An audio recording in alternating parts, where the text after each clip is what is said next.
Paul, thank you so much for coming on Tech Trends today. Thanks for having me on the show. We're here in Nairobi, Kenya for the Google in Nairobi event. What's the significance of this event?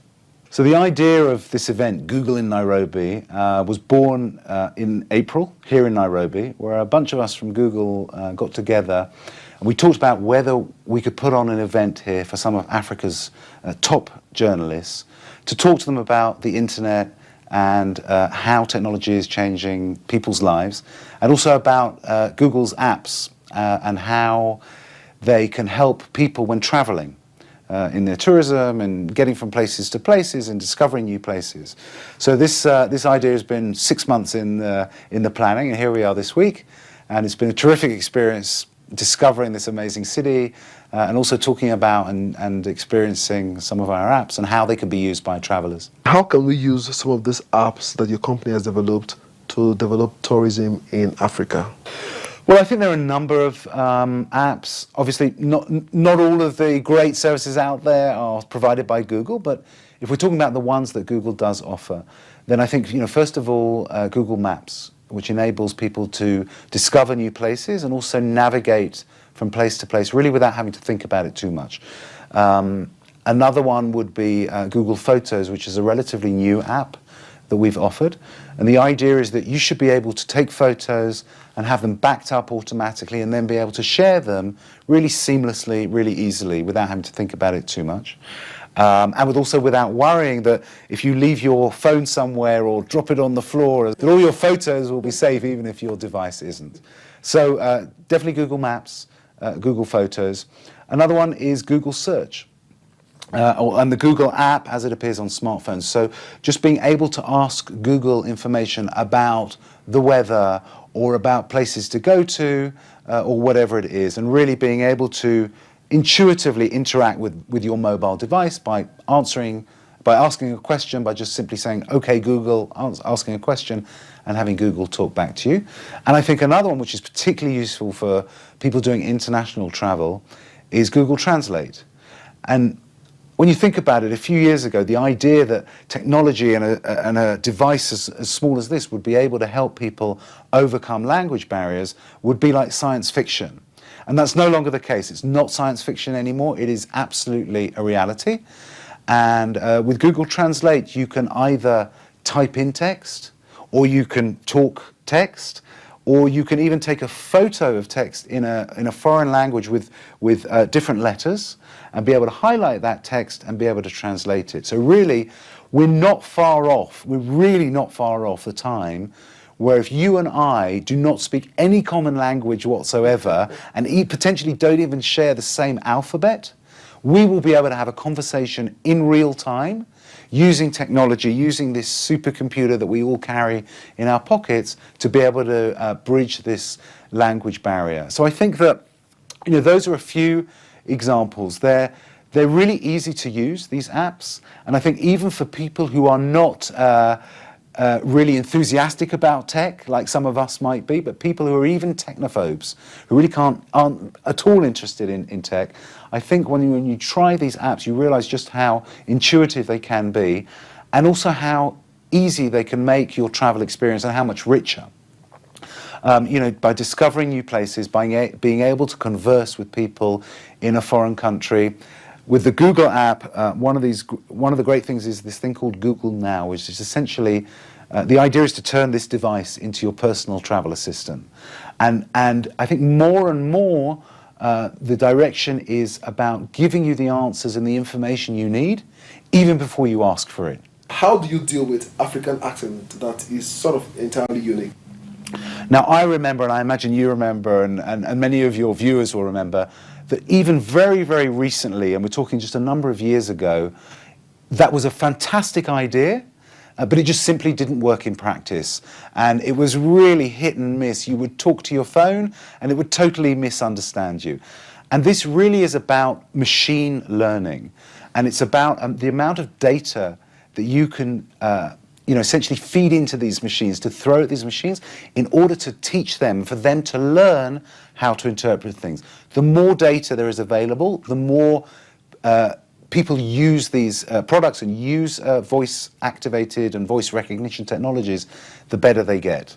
And I've really noticed personally that even over the last year or two, voice search and voice activation has become really, really, really good. It doesn't work 100% of the time, but really the vast majority of the time it works well. Now, I don't have any African accent, but I work with a large number of people who work for Google in Africa, and I know from them that they would say exactly the same thing as I would say, that a while ago it was pretty hit and miss about whether it would recognize what people with various African accents were saying and other accents around the world. And now we're really getting to a stage where things are pretty good. The other thing I would say, and this ties into that, is that the more that a user uses their phone for voice search, the better Google gets at actually recognizing a particular voice, a particular accent, or particular intricacies of someone's voice. So I'm a big fan of using voice for this. I do it with Google Search by just saying, "Okay, Google, let's give it a go and see." This is a tricky thing to do on TV, but let's give it a go. So I want to know. I'm not even going to ask what the weather is going to be. I'm going to say, "Okay, Google, do I need an umbrella tomorrow?" Yes, the forecast for tomorrow in Nairobi is 25 degrees with scattered thunderstorms. Now, that's a fantastic thing when you think about it. I didn't ask what the weather is going to be, and I didn't tell Google where I am. I just said, do I need an umbrella tomorrow?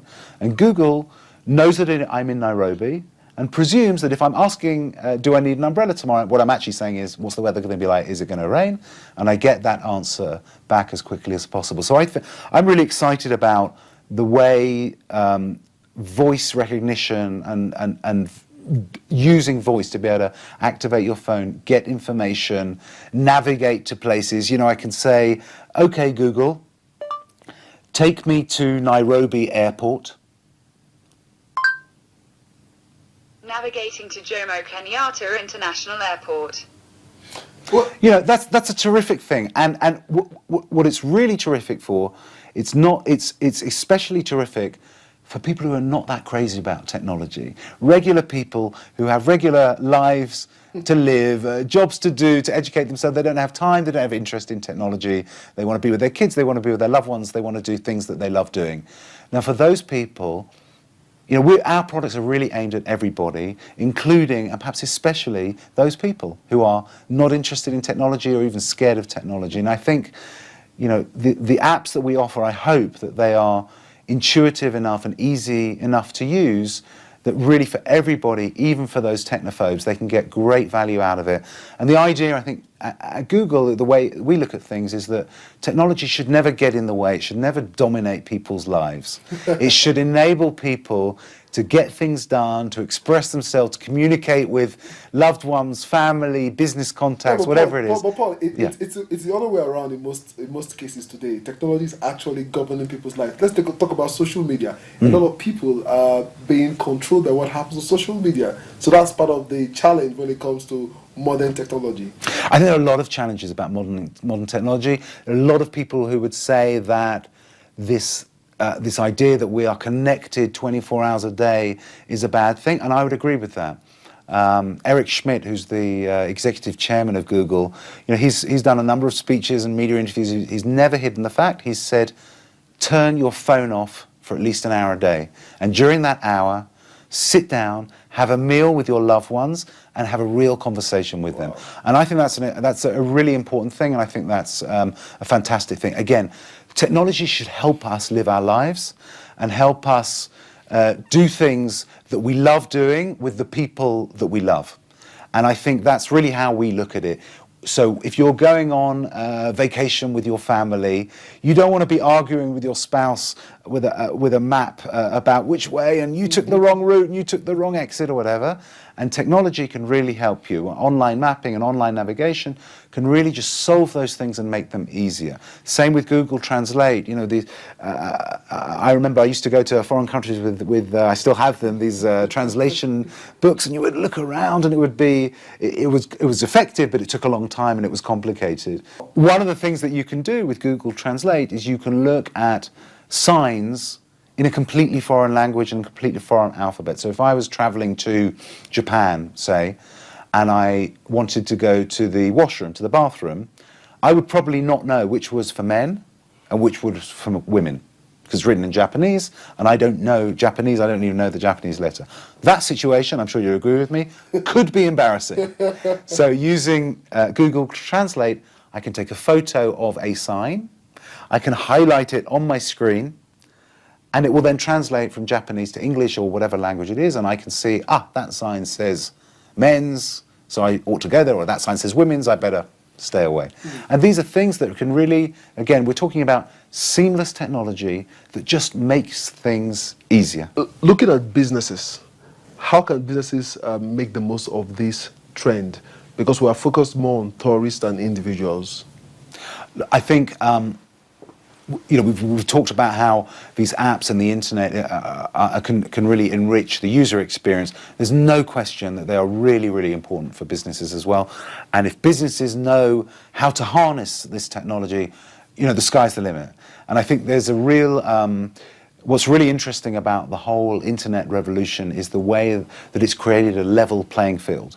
So even if you are a small player in this context, a small tourist operator or a small restaurant somewhere or a small boutique hotel somewhere, you can be out there and you can market what you're offering and promote it to people all around the world.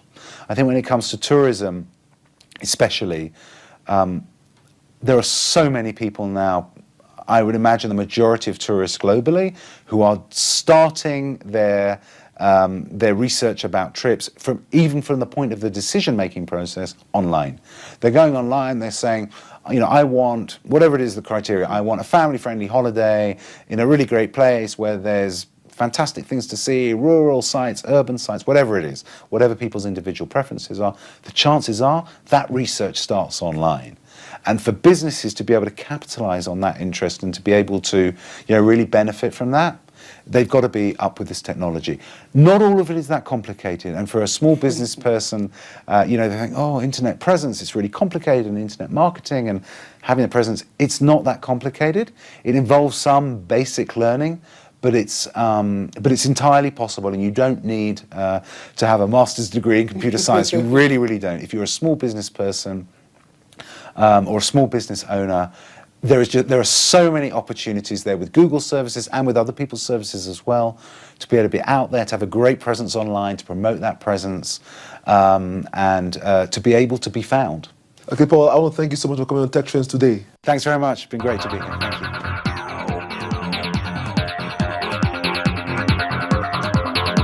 The Tech Trends team have spent the last couple of days in the beautiful city of Nairobi. But you see, we didn't just have fun. We got to understand and see how apps, application, and modern technology is indeed shaping tourism across Africa. Now, the lesson for us in Nigeria is that we must learn how to take these tools and applications and make not just our tourism industry, but also our economy much better. My name is Chukwemeka Abata. See you later.